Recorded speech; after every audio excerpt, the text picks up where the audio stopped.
Orbán Viktor. Sokak szerint Magyarország Darth Vader-e, mások szerint viszont Magyarország Anakin Skywalker-e. Orbán szerepének megértéséhez, értékeléséhez először egy klasszikus politikai, filozófiai dilemmára kell választ adnunk. Mi egyének inkább a világ nagy, majdnem hogy átláthatatlan rendszerének vagyunk-e kiszolgáltatva, avagy a politikai, kulturális, vallási vezetőink döntéseinek van-e meghatározó hatása az életünk közös alakulására.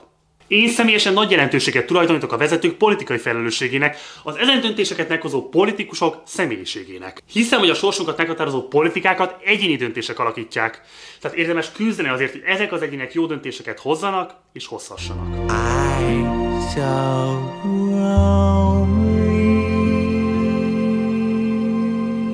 Számomra mindig is meglepő volt, hogy Magyarország a 80-as évektől kezdődő történetének egyik legmeghatározóbb figurájáról, Orbán Viktorról alig fél tucatnyi könyv megjelent, dokumentumfilm pedig egyáltalán nem taglalja az életútját, de még fikciós sem, holott ez a megtiszteltetés még Gyurcsány Ferencnek is kijutott.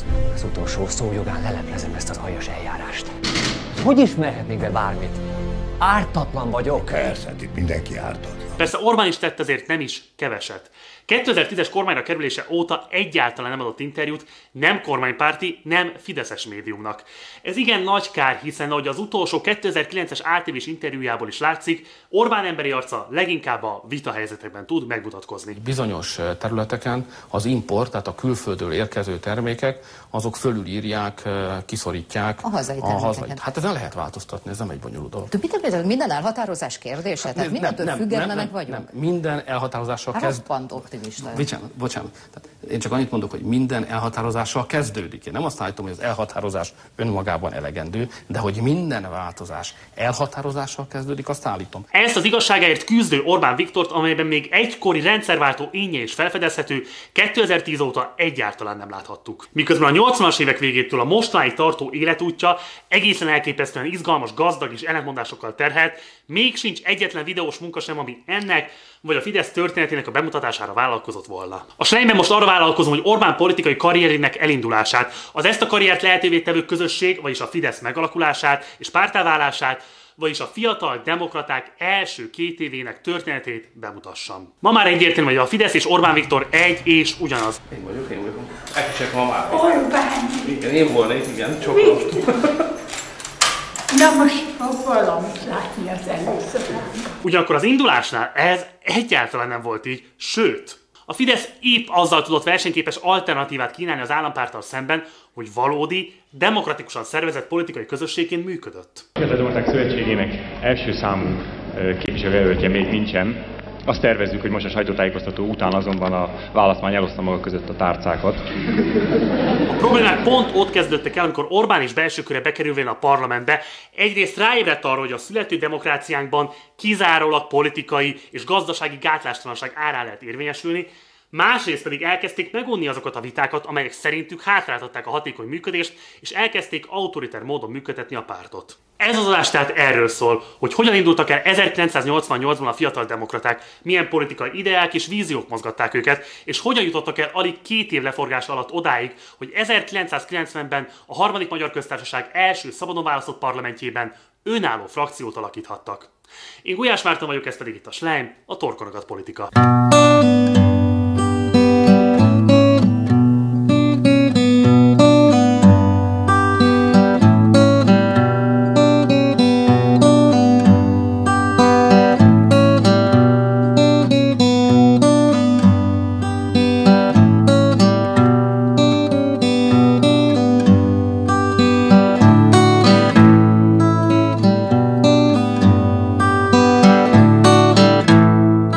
A piacgazdaság nem biztosítja a polgárok esélyegyenlőségét, egyenlőtlenségeket szül és örökít át.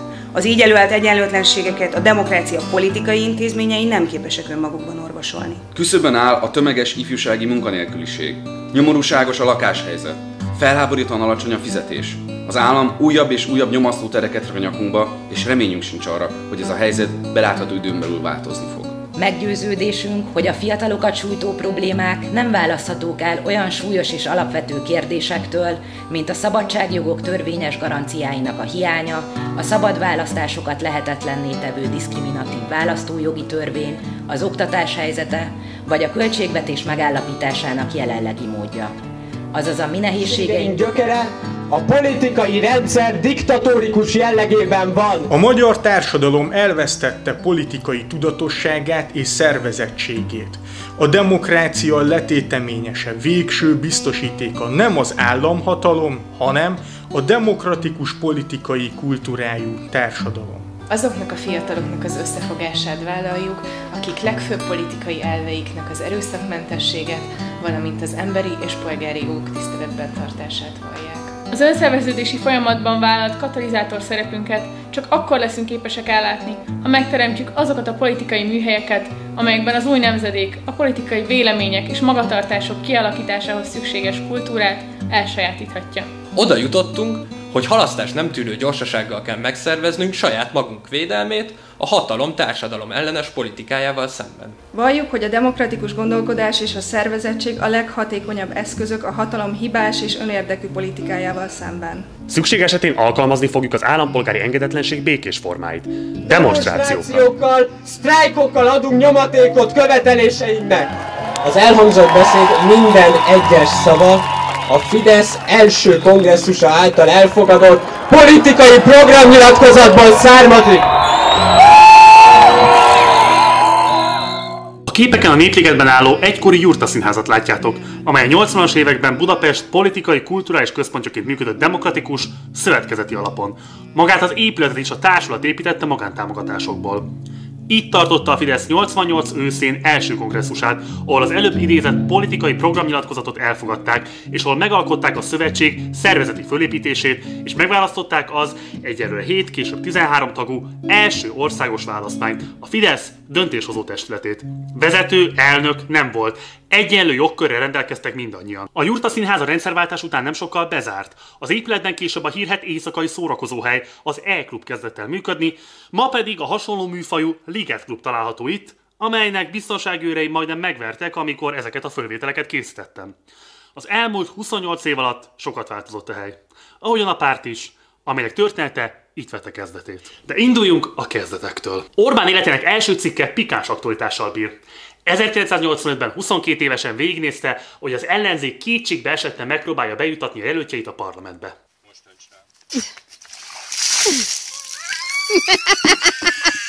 Az 5. kerületi jelölőgyűlésre a Ferenciek terén álló volt Tiszti kaszinó épületében került sor. Itt ma az MKB bankszékháza található, és ennek az épületnek még lesz más jelentősége is a későbbiek során. Az áldemokratikus eljárásrend, illetve az állampárt nyílt és pofátlan csalással jelöltállításon kiborította Orbánt. Harmadéves joghallgató vagyok.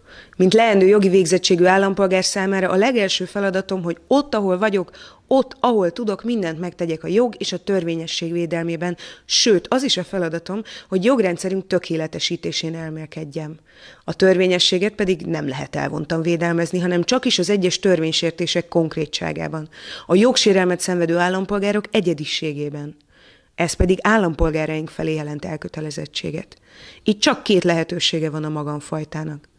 Vagy komolyan veszi a fentieket, és így saját magát is, vagy abba hagyja jogi tanulmányait, és megpróbál más végzettséget szerezni. A lényeg, hogy Orbán elvégezte a jogi egyetemet, de mivel jogászként az akkori jogrendben nem tudott érvényesülni, ezért a politikán keresztül küzdött tovább a változásért. A Fiatal Demokraták Szövetsége az ELTE jogi karának Bibó szakkollégiumában alakult meg, a Ménesi úton nem túl messze a Móricz Zsigmond körtértől. 1988. március 30-án alakult meg a Fiatal Demokraták Szövetsége, amely demokratikus alternatívát kínált az addig monopólhelyzetben lévő kommunista ifjúsági szövetséggel szemben. Épp itt az ideje, hogy megmondjuk, hogy van ez az egész, hogy nem kell többet, ne sumákoljunk többet, hogy alakítunk is ilyen szakkollégiumot, de ott is határok vannak, nem megyünk el bizonyos határokig. De ezt az egész méricskést, ami az ember agyát tönkreteszed, dobjuk félre a súlyt, és mondjuk azt, hogy kérem, egyrészt az alkotmány szerint mindenfajta emberi jog szerint mindenkinek joga van szövetkezni. Szóval szövetkeztek. Nem pártként, ez akkor még elképzelhetetlen lett volna, hanem ifjúsági szervezetként, mozgalomként. Tudjátok valahogy úgy, mint ahogy a Millával, meg az Együttel volt, ez kb. 2012-ben. A hazánk megint olyan hely lett, ahol politizálnia kell annak is, aki csak egyszerűen polgár, civil akart lenni. Politizálnom kell nekem is, nem tehetek másként. Csak nekik Stannis Baratheon helyett egy Daenerys Targaryenjük volt. Sőt, azt, hogy Daenerys végül megszerzi a vastrónt, azt reméljük, hogy a 6. évadból megtudjuk majd. Orbán viszont immár 6 éve rajta ül. Viszont ne szaladjunk ennyire előre a sztoriban, mert most még csak ott tartunk, hogy Khal Drogóval lovagol a sztyeppén. Szóval a Fidesz egyelőre az alapításakor még nem pártként működött, bár deklarálták, hogy politizálni szeretnének, ahogyan azt nyíltan az alapító nyilatkozatukban is megfogalmazták. És nem csak a politizálást vállalták, hanem a politikai kultúra megújítását is. Az én megítélésem szerint ma az egész magyar társadalomban egyfajta kopás jellemző. Tehát kopik ez a társadalom, több értelemben is kopik, elkopott az ideológiája, elkopott a szociális rendszer, és elkoptak a politikai intézményrendszernek a elemei is. Ez a vállalás akkor egészen megdöbbentőnek számított. Annyira meglepő volt, hogy amikor az MT-t fölhívta Orbán Viktor, akkor azt mondták neki, hogy finoman, hogy ne szórakozzon, tudják, hogy április 1 van, és azt hitték, hogy tényleg viccelünk. De nem áprilisi tréfa volt. A fiatal demokraták valóban politikai szövetséget indítottak, amellyel a tiszta, demokratikus, transzparens és korrupciómentes közéletet szerették volna megvalósítani. Nem viccelek, komolyan, na tényleg. Az első kongresszusok után például, ahol az adás elején idézett programnyilatkozatot elfogadták, fölállt Deutsch Tamás, várj, nehogy összetévez, nem ő, hanem ő, és fillére beszámolt arról, hogy mire költötték a 30, mai kb. 600 forintos belépti díjakból befolyt összeget, és az MDF-től kapott 10, ma kb. 200 000-es támogatást. Bayer Zsolt pedig ismét, nem ő, hanem igen, ő az pontosan, 88. szeptemberében teljesen nyíltan beszélt arról egy HVG interjúban, hogy a Fidesz számláján 40-50 000 forint van jelenleg, ma ez olyan 800 000, 1 millió forint lenne, csak hogy értsük, kb. Úgy egy Szijjártó zakónyi.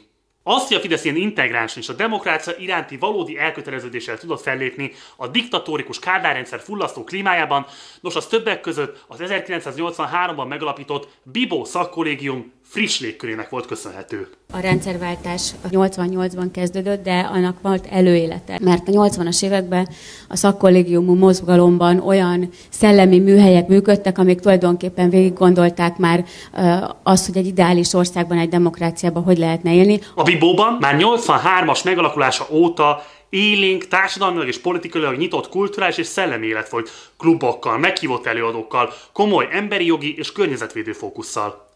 És aztán 88-ban... A diákság úgy határozott, nem húzhatjuk tovább. A diákság úgy határozott, nem húzhatjuk tovább.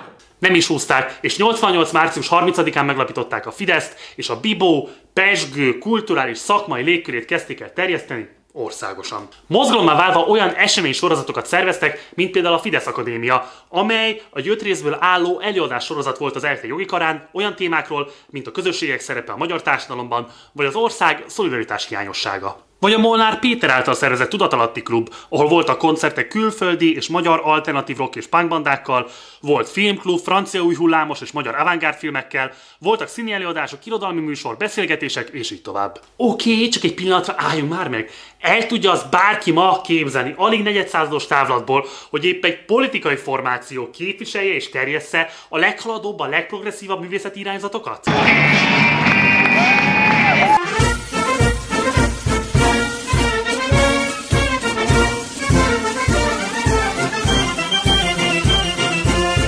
És mindenek a kulturális pezsgésnek biztosított országos publicitást a Fidesz lapjaként indult politikai kulturális folyóirat, a Magyar Narancs. Hát igen, azóta egy kicsit eltávolodtak a párttól. Ekközben szakmai munka is folyt. Az Eper utca 56 szám alatt, ahol 2 Fidesz tag is lakott, összejárt egy spontán kör, amely a Fidesszel szimpatizáló fiatal értelmiségiek elsősorban a közgazdászok terepe volt, ők rakták össze később a párt gazdasági programját is. A kör tagja volt a Fidesz több későbbi parlamenti képviselője, többek között Hegedűs István vagy éppen Ungár Klára, aki nemrég Kocsis Mátéval való összakadásáról híresült el. A 8 kerula akkor még legfeljebb csak az oldalban mutatott be, ha valaki lebozizta. És tag volt, még nem fogjátok kitalálni, hogy ki. Ezt a konkrét tanácsot milyen minőségben adta önnek Habony Árpád? Jó minőségben adta. Milyen funkciója volt neki akkor? Milyen szerepe volt, amikor ezeket a témákat felvetette önnek, illetve ezt a konkrét tanácsot adta?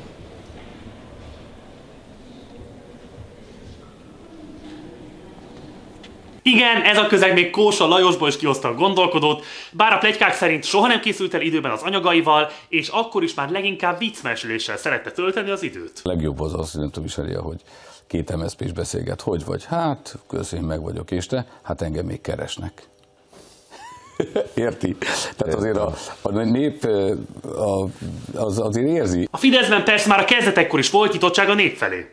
Csak az akkor még egy kicsit mást jelentett. Az elhíresült választási plakátjuk például úgy született, hogy egy random fotós egyszer csak besétált vele a Lendvai utcai pártszékházukba, igen, ide, és fölajánlotta nekik. A Fidesz persze jó, konzervatív pártként büszke a hagyományaira, ezért, hogyha valaki spontán odasétál, hogy fölajánljon nekik egy ötletet, a minimum, hogy megvendégelik.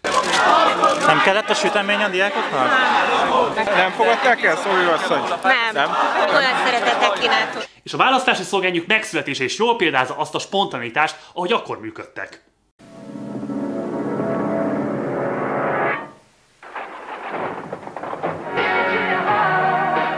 Szavazz a Fideszre. A szlogen és a dal használatának ötlete Herter Roberttől származik, aki a Lendvai utcai székházak volt a későbbi igazgatója.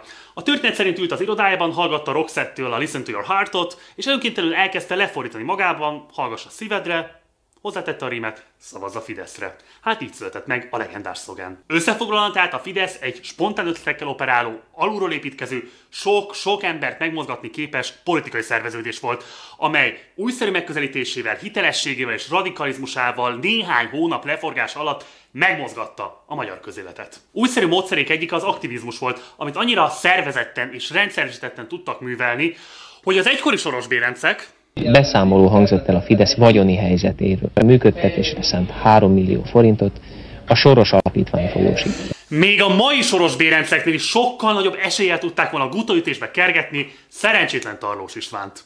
Ez könnyű, ilyen táblákat én is tudok a magasba emelni, meg 6 éves koromban is tudtam írni 3 sort, ez nem olyan nehéz dolog. Felelősséget vállalni ennél sokkal nehezebb. Igaza van a főpolgármester úrnak, felelősséget vállalni valóban nehezebb, mint hogy az aktivizmus is több annál, mint hogy az ember táblákat tart fel, vagy éppen táblákat szed le.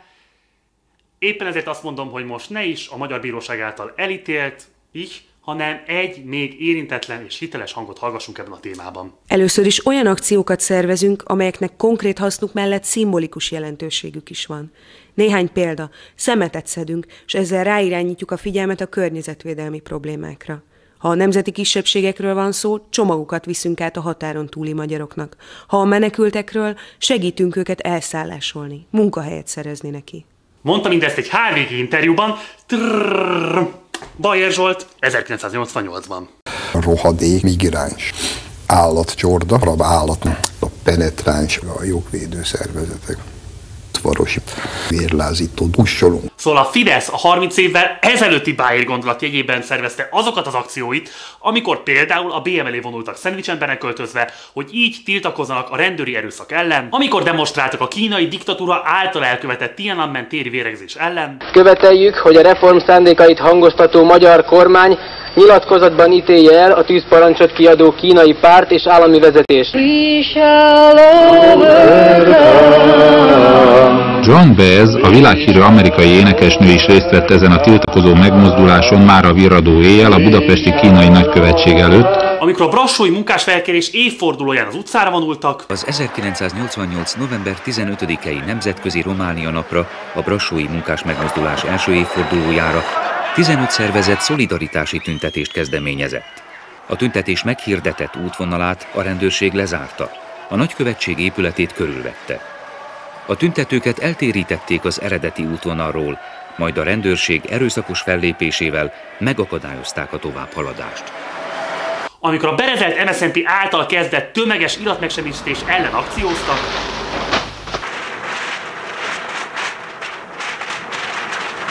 vagy amikor a Fidesz munkáscsoportjának a tagjai demonstratíve transzparensekkel fölszerelkezve fölvették a munkát november 7-én, így tiltakozva az ellen, hogy az a nap még mindig ünnep és munkaszüneti nap. A Fideszhez tartozó csoport táblákkal is demonstrálta az ünneppel kapcsolatos ellenérzését.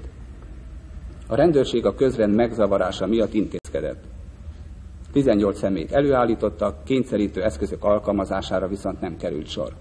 És természetesen ők is részt vettek az országos tiltakozás sorozatban, a Dunakanyart elcsúfító, a Duna szabályozását fölborító bős nagymarosi vízlépcső ellenében. Ráadásul nem is akárhogy vettek részt ebben a tiltakozásban. De ehhez vissza kell egy kicsit ugranunk, mert ez egy másik fontos témát is érint. Akkoriban a Fideszben a feminizmus gondolata is hangsúlyosan jelen volt. Ennek egyében 88 nyarán női tagozatot szerveztek, amelynek Magyar Aliz, százderei táncpedagógus, koreográfus, munkásmozgalmi és feminista politikus volt a névadója. Ebben részt vett többek között Szelényi Zsuzsa, ma együttes politikus, Honec Ágnes, ma az Egyenlő Bánásmódhatóság elnöke, és Handó Tünde, ma az Országos Bírósági Hivatal elnöke. 88 őszén pont Handó Tünde ötletére a Magyar Aliz csoport egy feminista túrát szervezett, amelyel egyrészt megemlékeztek a december 4-i 56-os eseményekről, amikor is nők vonultak fel a Hősök terére, hogy így emlékezzenek meg az 56-os harcokban elhunyt hősökről. Másrészt ezt a sétát Nagymarosra szervezték, és itt térünk vissza a környezetvédelemhez, mert így tiltakoztak a tervezett gát megépítése ellen. A Fidesz női tagozata is Nagymarosra ment tüntetni, és ugyanúgy az építés vezetője, a főmérnök, Honvéd Tibor ment ki a tömeg elé.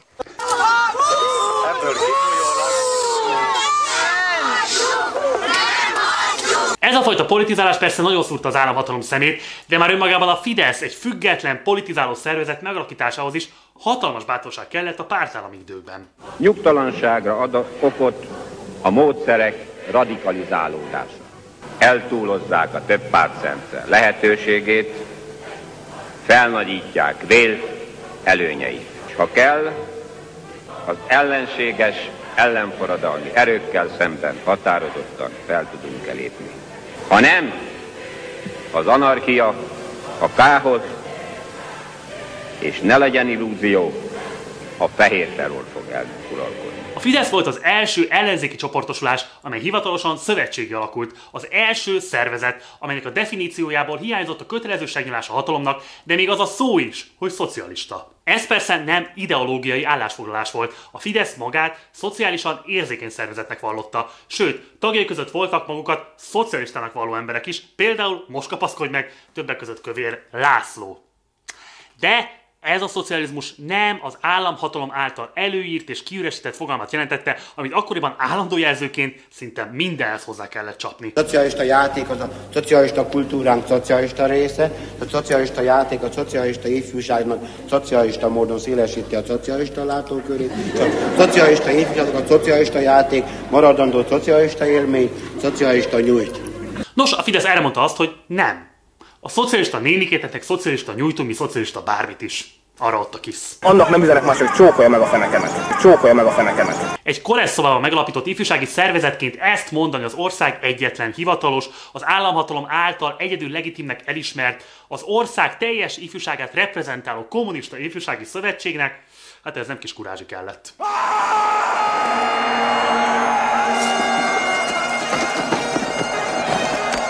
És ez még nincs semmi. Még ahhoz is volt képük, hogy a KISZ-nek jutatott állami támogatásokból maguknak is kérjenek. Igényt tart-e át a Fidesz az állami támogatásra? Ez még a Fideszen belül is egy olyan kérdés, amit le kell tisztáznunk. Nyilván vannak olyan hangok, és vannak olyanok, akik azt mondják, hogy igényt kell rátartanunk. A kollégád a sajtótájékoztatón itt azt mondta, hogy igen. Az volt az első válasz, a reakció. Hogy nem. Az igen arra vonatkozott, hogy mi nagyon fontosnak tartjuk azt, hogy az állami költségvetésről vita legyen. Vita legyen ennek az elosztásáról, és maguk az ifjúsági szervezetek, illetve a parlament döntse el, hogy ad-e ezeknek a szervezeteknek támogatást. Amikor ma a demokráciák illiberális állócsillagában a kormány még azt is arrogánsan vitatja, hogy egy vele szemben kritikus civil szervezetnek joga van-e a norvég államtól érkezett pénzre. Orbán Viktor nem olyan régen azt mondta, hogy külföldi fizetett ügynökök vannak, akik civileknek álcázva beleártják magukat a politikában. Az ATV stúdiójában hangzott az el, hogy egy aktivista a norvég alaptól azért kapott pénzt, hogy ellenem tüntessen. Az a kérdés, hogy az civil-e, aki egy államtól kap pénzt arra, hogy egy másik állam ellen tüntessen. Csak hogy nem az állam ellen tüntettek, hanem a kormány egyik döntése ellen, illetve az állam konkrét meg a kormány esetben összefonódik. A demokrácia az ilyen. Utólag persze óhatatlan is úgy tekintünk az egész helyzetre, hogy a rendszer 2 év múlva összeomlott. De ezt akkor még egyáltalán nem lehetett látni. Nem mindenkinek, de a többségének rendesen izzott a tenyerre, amikor alákanyarította a nevét. És ettől volt patetikus, hogy ott egy ilyen erkölcsi nem is tudom, mit megkezdeni, erkölcsi kiegyenesedés hatással az emberek legyűlték a félelmünket és aláírták. Ezt én magam is többek között, tehát nem csak én, hanem nyilván mind a 31 néhány alapító. 5 Fidesz alapítót a megalapítás után azonnal behívtak a rendőrségre, a többiek a Koresz szobáikban kis pakot raktak össze, fogkefével, törölközővel, készülvén arra, hogy bármikor elvihetik őket. És félelmük, mint utólag kiderült, igaz volt. A 3/3-as csoportfőnökség teljes gőzzel rájuk volt állítva. A Fidesz aktivistái április 10-i elhatározásuknak megfelelően fokozott szervező tevékenységbe kezdtek. A3-as és A2-es formátumú plakátokon hirdetik a szervezet megalakulását. A szerv kapcsolatai a kihelyezett plakátokat összegyűjtik, azonban a szervezők azokat folyamatosan pótolják. De ettől függetlenül kitartottak, sőt, direkt bosszantották a hatalmat. Amikor a Magyar Hírlap imperialista ügynököknek nevezte őket, akkor sajtópert indítottak a helyreigazításért. Érted? Sajtóper a személyiségi jogaikra hivatkozva egy diktatúrában. Itt tartózkodunk pillanatnyilag a Fővárosi Bíróság mosdójában, ugyanis nem kaptunk engedélyt a képrögzítésre, és itt kérdezem meg Gábort és Pétert, hogy most az ítélethozatal előtti szünetben mi a véleményük, mi a tippjük, mi lesz? Hát nem tudom, Laci, én attól tartok, hogy a bíróság kerülni fogja az ítélethozatalt. Nem bízok benne abban, hogy érdemben vitába fog bocsátkozni, vagy legalábbis kijelent valamit a Fidesz-szel kapcsolatban. Tartok, hogy próbálja elpasszolni az ügyet. Két dolog történhet ma, mind a két dologért érdemes eljönni egy tárgyalásra, mert bármelyik is történik, ezek közül nem egy utolsó élmény. Az első, mondjuk, hogy nyerünk. Ami azt jelenti, hogy első ízben állami véleménynyilvánítás, korábbi állami véleménynyilvánítás ellenére is a jog az győz, mondjuk így, igen naívan. A másik lehetőség, hogy saját szemünkkel láthatjuk, amit ez a rendszer leköpi a saját jogszabályát. Ez se egy utolsó jogszabály, ez se egy utolsó élmény. Orbán számítása jött be, a bíróság ítélt, a pert elvesztették. De ettől függetlenül a taktikájuk továbbra is az maradt, hogy tegyünk úgy, mintha jogállamban élnénk. A TV2 riportereit föl fogom jelenteni, nem azért, mert engem zavar különösebben ez úgy, hogy a kamerával benéztek a kertemben, csak arra az összefüggésre szeretnék rávilágítani, ami a 444 újságírójával, illetve Gulyás Mártonnal történt. Azt mondták, hogy szabálysértést követtek el, és elkobozták az ő kamerájukat. Kíváncsian várom, hogy mivel a TV2 riporterei adatot gyűjtöttek rám vonatkozóan, ez bűncselekmény kategória, fel fogom szólítani a rendőrséget, hogy foglalják le a kamerájukat. És ami igazán szép volt, hogy Orbán Viktor Juhász Péterhez hasonlóan tudta magát beleélni abba, belelovalni magát abba, hogy igenis tehetünk úgy, mintha jogállamban élnénk, és ezzel húzta magával a teljes tagságot. És a törvények és az alkotmány alapján kívánunk egyezkedni és beleszólni és nyomást gyakorolni a hatalomra, nem pedig úgy, hogy keményebb eszközökhöz nyúlunk, ami tőlünk igazán távol áll. Csak hát úgy néz ki, hogy ezeket a szervezeteket és az ilyen típusú magatartást nem engedik, elnyomják, akkor ez óhatatlan, és ezeket a szélsőséges motivációkat erősíti. Így van. Az a politikai rendszer, ami nem hajlandó tárgyalni, ami nem hajlandó a társadalom megszerveződő erőivel tárgyalni, az csak önmagának tehet szemrányos kés, amikor rálőnek. De fegyveres erőszakra szerencsére nem került sor, nem volt már olyan erős a hatalom, hogy bármiféle lövöldözést szükségessé tegyen. A tüntetések pedig egyre gyakoribbak lettek, és egyre több és több embert mozgattak meg. Az első valódi tömegtüntetésre aztán 1988. március 15-én került sor, erről itt beszéltem részletesebben. A hatalom ezt még tiltani akarta, de ereje már nem volt hozzá. A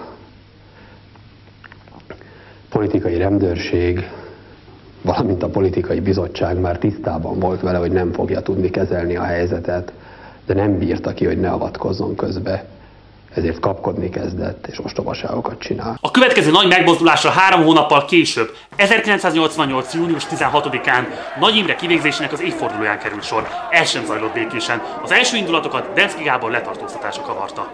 Budapesten a demokratikus ellenzék is megemlékezést tart, melyhez több száz ember csatlakozik, hogy a rendőri tilalom ellenére is tisztelegjen az évfordulón.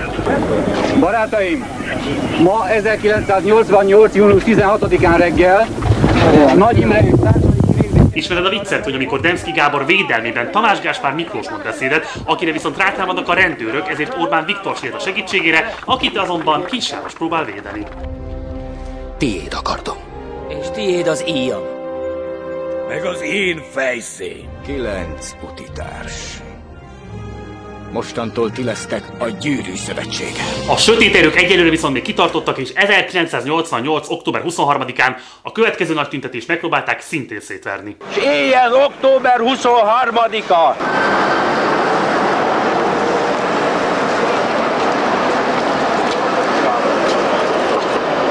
Felszólítom önöket, a magyar zászlót ne vegyék elő, hajtsák össze és menjenek haza.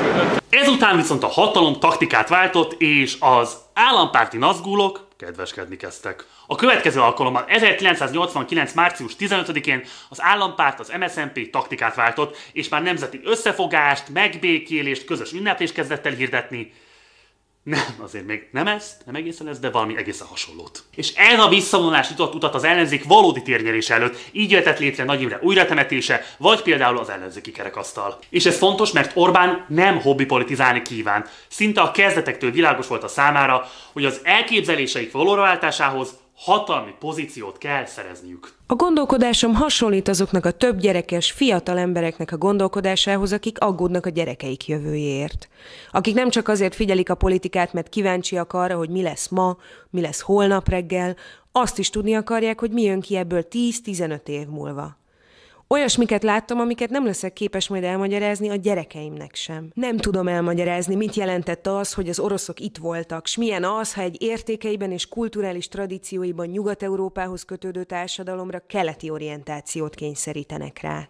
Egyelőre azonban ott tartunk a Fidesz történetében, hogy 88. március 30-án megalakultak, mint ifjúsági szövetség, majd 88 őszén megtartották az első kongresszusukat, amivel elindultak a pártelválás és az országos ismertség útján. Politikai arculatot ki kell alakítani, politikai arculatot pedig csak a politizálás gyakorlata alakíthat ki, a politizálás gyakorlata pedig intézményes politizálás jelent. A közvélemény Nagy Imre temetésén elmondott beszédét tekinti Orbán országos színrelépése sarokkövének, holott az 1989. június 16-án elmondott rendkívüli fontosságú beszédét megelőzően már 3 hónappal korábban, március 15-én is egy ugyanilyen fontos, kilehetetlenül pontos és lelkesítő beszédet mondott el. Míg az állami ünnepségeket a nemzeti megbékélés jegyében mintegy 20 000 fő látogatta, addig az összellenzéki felvonuláson több mint 100 000 fő jelent meg. Ez volt a legnagyobb, nem az állam által kezdeményezett felvonulás, megmozdulás 1956. októbere óta. Beszélhetünk-e nemzeti függetlenségről, amikor itt állnak városainkban az 1956-ban újra megszálló orosz csapatok? Beszélhetünk-e politikai demokráciáról, ha több mint 40 éve nem tarthattunk szabad választásokat? A rendszer hiány kipusztította belőlünk a tiltakozást, a védekezést, önmagunk megszervezésének képességét, sőt, azt a képességet is, hogy el tudjunk képzelni egy más világot, mint amelyikbe beleszülettünk. Ennek a magyar népnek most lehetősége nyílt kifejezni akaratát. Együtt ünnepelhetett, külön ünnepelhetett, akár együtt, akár külön ünnepelt. Mindenki progresszív gondolatokat fogalmazott meg, nyugalmat, rendet, biztonságos jövőt, ellenőrzött hatalmat akar. Nem vagyunk erősebbek, mint reggel voltunk, csak jobban tudjuk, hogy együtt vagyunk. Ez az ásata galamboszi pasi nem valami fideszes vagy KDNP-s arc, hanem az akkori állampárt központi bizottságának a tagja, aki láthatóan majd össze nem szarja magát attól, hogy március 15-én minden korábbinál egyértelmű üzenetet kaptak a pofájukba. A diktatúra napjai meg vannak számolva. Orbán Viktor tehát ezzel a március 15-i beszédével végképp bekerült a nyilvánosságba. Ez a rendkívüli hatású beszéde aztán megalapozta a Nagy Imre újratemetésén elmondott június 16-ai beszédét, amiről túlzás nélkül állítható, hogy ma már a világtörténelem része. 1956-ban vette el tőlünk mai fiataloktól jövőnket a Magyar Szocialista Munkáspárt. Nem érhetjük be a kommunista politikusok semmire sem kötelező ígéreteivel. Senki sem hiheti, hogy a pártállam magától fog megváltozni. Ha hiszünk a magunk erejében, képesek vagyunk véget vetni a kommunista diktatúrának, ha elég eltökéltek vagyunk, rászoríthatjuk az uralkodó pártot, hogy alávesse magát a szabad választásoknak. Orbán Viktor ezzel országos ismertségre tett szert, és az ellenzéki oldal megkerülhetetlen szereplőjévé vált. Míg az idősebb Bush elnök is találkozott vele budapesti látogatása során. A rendszerváltás legfontosabb előmozdítója a 89 elején alakult ellenzéki kerekasztal volt. Emberek, az is igaz, hogy teljesen benne vagyunk a statisztikában. Alófaszt, a slamasztikából vagyunk benne, emberek. Na most, ki kell menni ebből a slamasztikából, ki kell menni. Akinek tipje van, az a tipkit mondja el, hogy hogyan lehetne kitippölni ebből a Bentleyből. Ez tömörítette azokat az ellenzéki szerveződéseket, amelyek egységesen fölépve küzdöttek a szabad választások kiírásáért. Nagy Imre újratemetésén elmondott beszéde után Orbán és a Fidesz súlya meghatározóvá vált a kerekasztalon belül.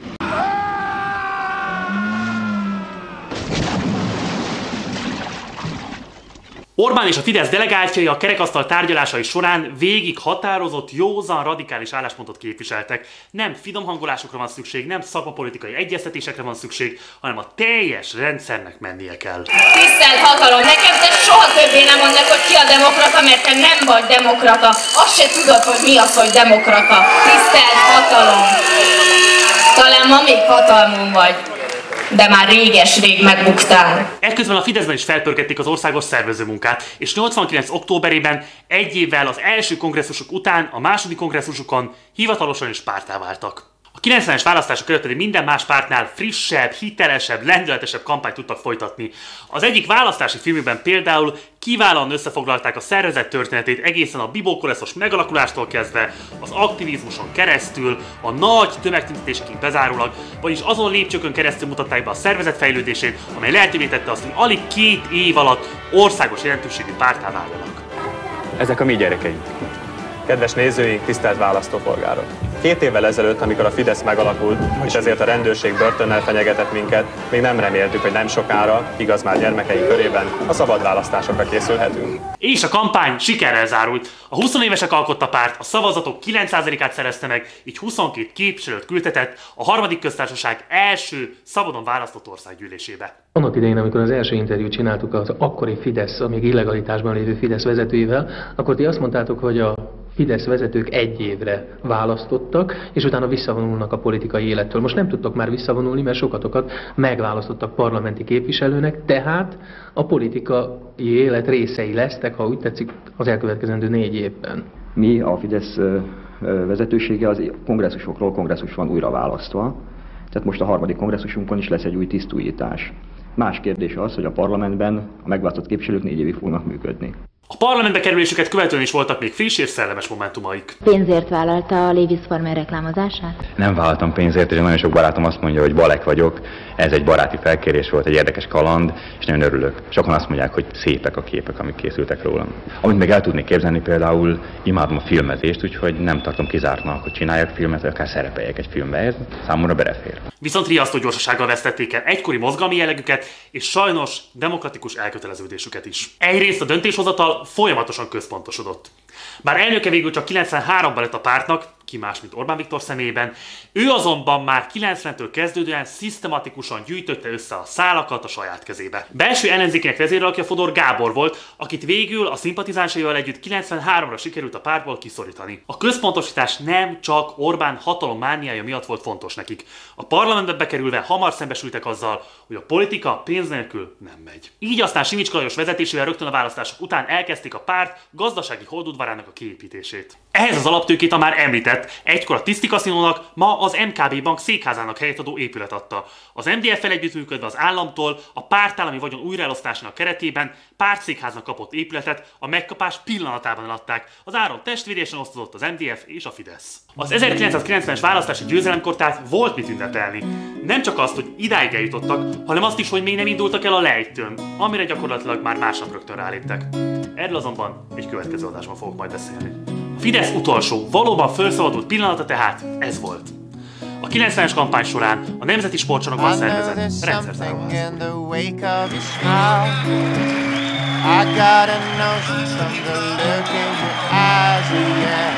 You feel this love, but that love falls apart. Your little piece of heaven turns to dark. Listen to your heart when it's calling for you. Listen to your heart. There's nothing else you can do. I don't know where you're going, and I don't know why. Just listen to your heart before you tell him goodbye.